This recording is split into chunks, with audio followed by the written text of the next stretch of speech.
Social media. What is social media? Social media is a phrase used to explain a mixture of web based platforms, applications, and technologies that enable people to socially interact with one another online. Some examples of social media sites and applications include Facebook, YouTube, Twitter, blogs, and other sites that have content based on user participation and user generated content.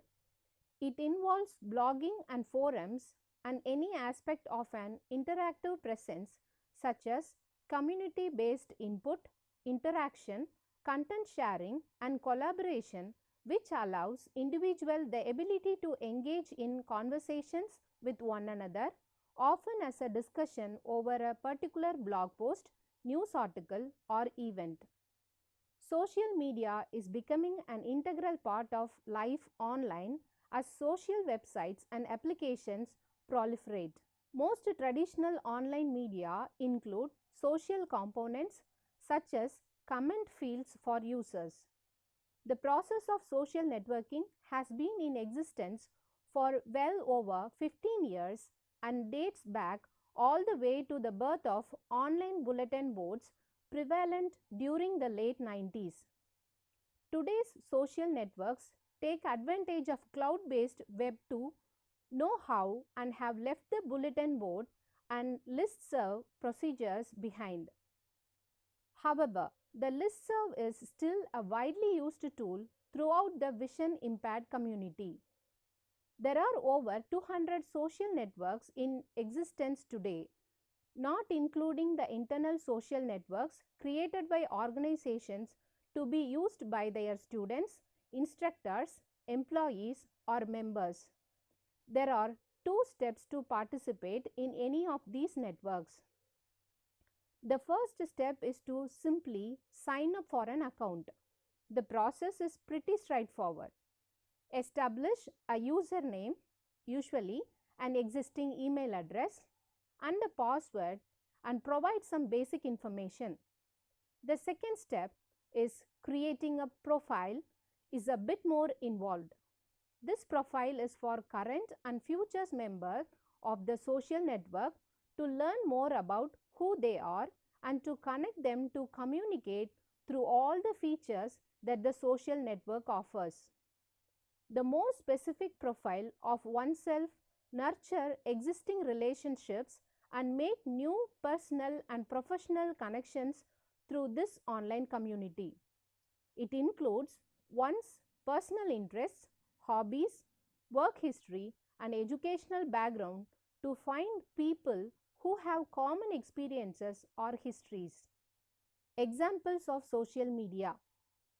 Facebook is a popular free social networking website that allows registered users to create profiles, upload photos and videos, send messages, and keep in touch with friends, family, and colleagues. Twitter is a free microblogging service that allows registered members to broadcast short posts called tweets. Twitter members can broadcast tweets and follow other users' tweets by using multiple platforms and devices. Google Plus is the Google's social networking project designed to replicate the way people interact offline more closely than in other social networking services. The project's slogan is real life sharing throughout for the web. Wikipedia is a free open content online encyclopedia created through the collaborative effort of a community of users known as Wikipedians. Anyone registered on the site can create an article for publication. Registration is not required to edit articles. Wikipedia was founded in January of 2001. LinkedIn is a social networking site designed specifically for the business community. The goal of the site is to allow registered members to establish and document networks of people they know and trust professionally. Pinterest is a social curation website for sharing and categorizing images found online.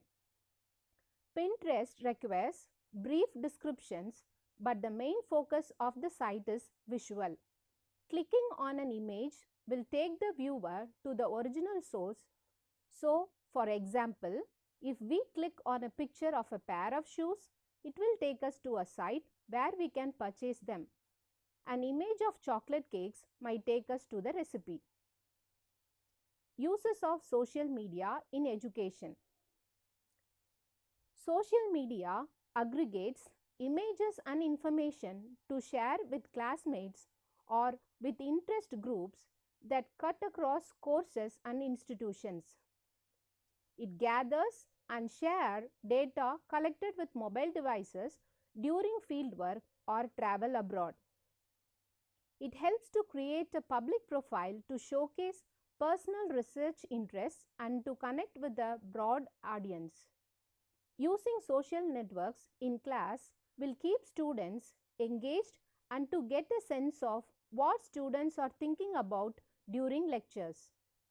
It helps to form student study groups with the use of Google+, Hangouts, and other social tools.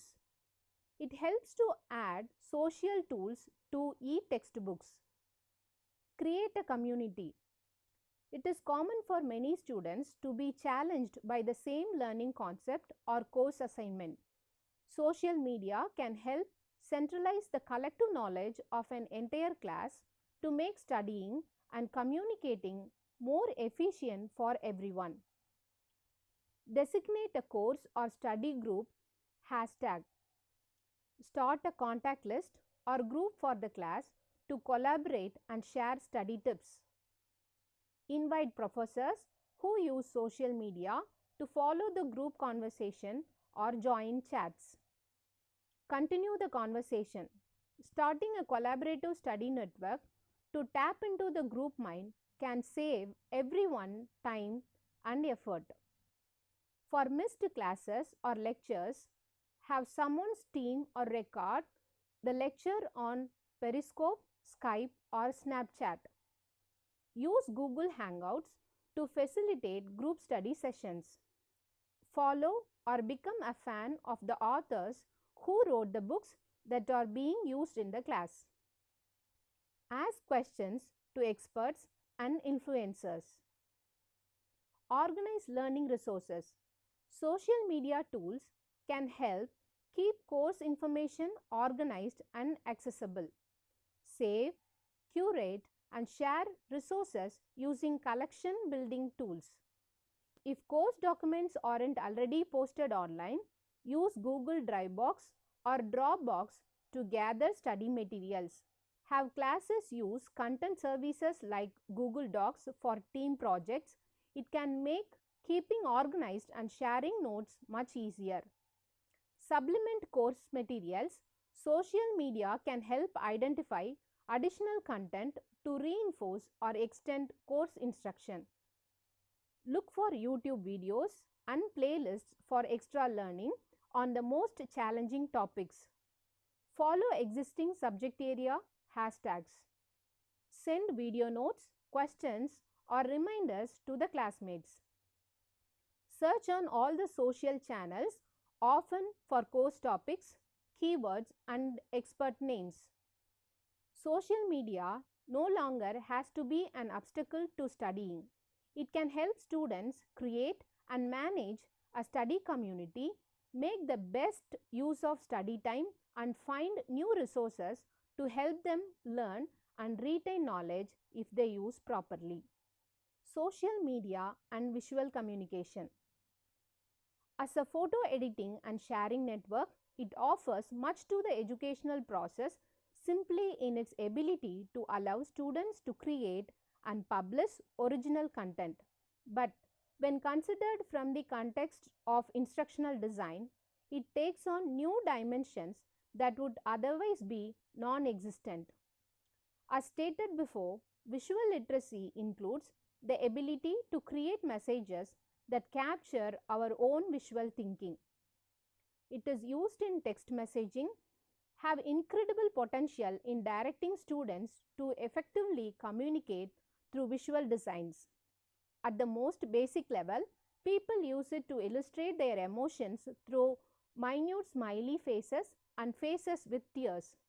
But when utilized as an instructional tool, these otherwise informationally cosmetic accessories could encourage students to consider the emotional tapestry and perspectives of figures from history had they been provided the communication tools and platforms of today.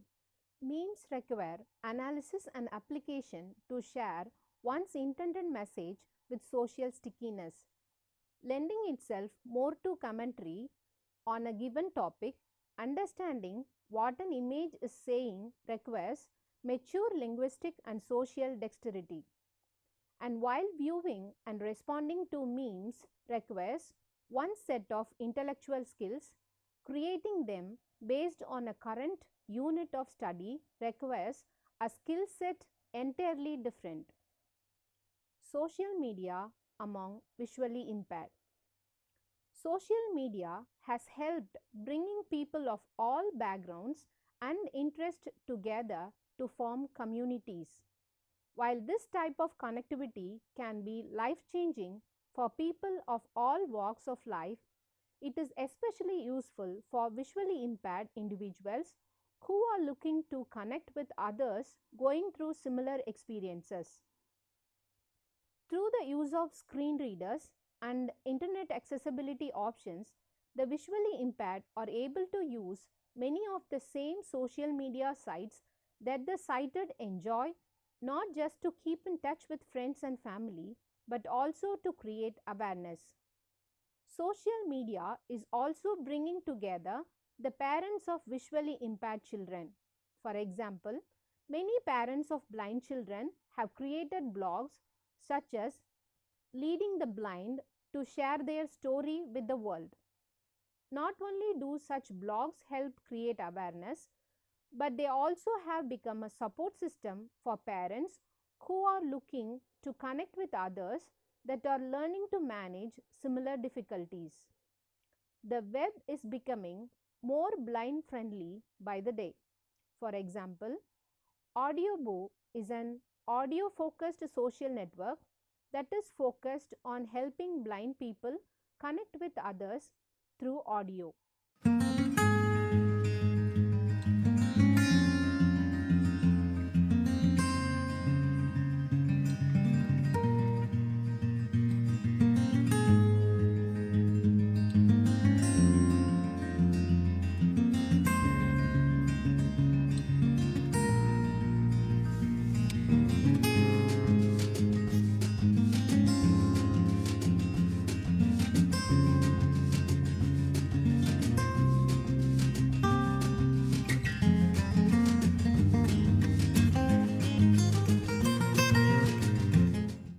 Disadvantages of social media. Comments and criticisms.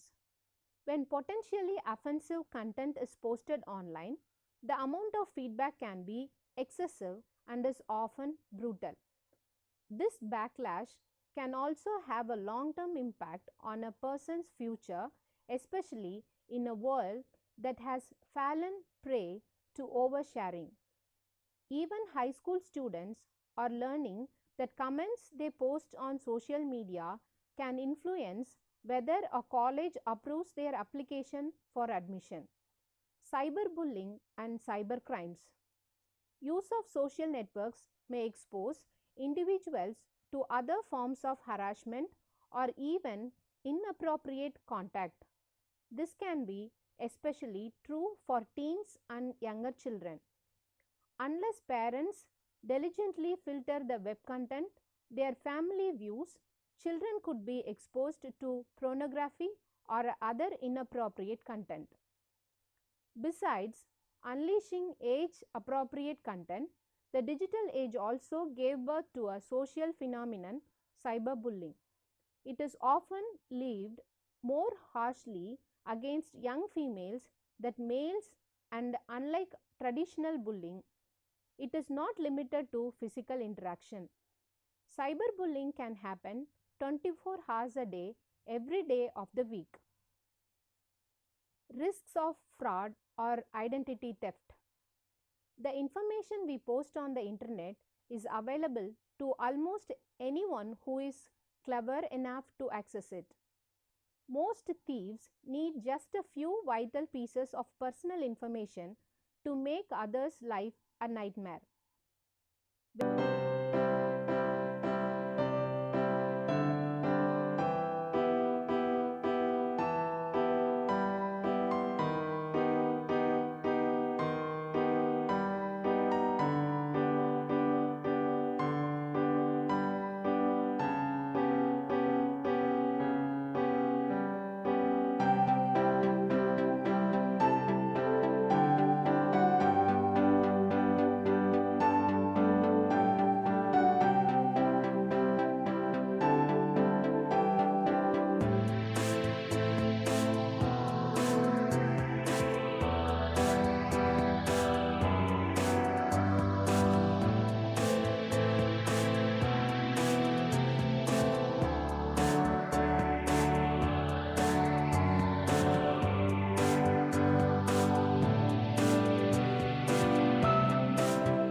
Waste of time. The Global Web Index poll shows that 28% of the time spent online is on social networks. With these type of numbers, some of the time spent on social media occurs at work. When these visits are for non-work related activity, it can cost companies money through lost productivity. A report on Forbes states that 89% of respondents admitted to waste time on social media while at work. Business attack of privacy. Social networking invites major corporations to invade the privacy and sell personal information. If Facebook and other social networking sites don't charge their members, however, how do they make so much money? They do it by selling the ability to specifically target advertisements. On social networking sites, the website isn't the product, the users are. These sites run algorithms that search for keywords, web browsing habits, and other data stored on the computer or social networking profile and provide with advertisements targeted specially to the user. Safe social networking. Do not share personal information such as phone number, resume, photo, and address. Check out the settings, configuration, and privacy sections to limit who and what groups can see various aspects of your personal information. Limit the work history details. Expand the details during the job hunting process and then cut back later. Avoid content on the site doesn't look like or sound like fake. Avoid replying to anonymous comments. Avoid accidentally updating your status when you are alone. Search your profile on Google and check out how the profile as others see it on social networking sites. Avoid accepting friend requests from unknown or anonymous persons. So far, we have discussed what is social media. Thank you.